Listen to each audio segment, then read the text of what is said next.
Hi guys, welcome back to my channel. Today I'm going to show you how you can turn text into hyper-realistic images in Canva.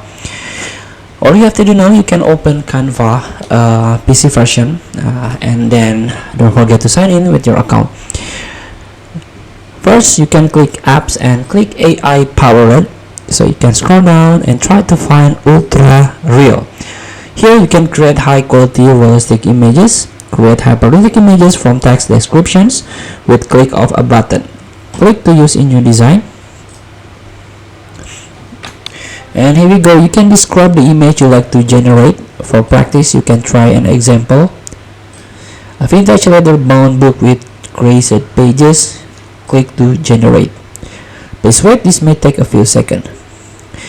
Oh, free generation are available via our web version, so you can click to generating for free. And this is the result, a vintage leather bound book with creased pages. Feel free to try. Thank you for watching. Don't forget to comment, like, and subscribe, and so click this button below. See you in the next video.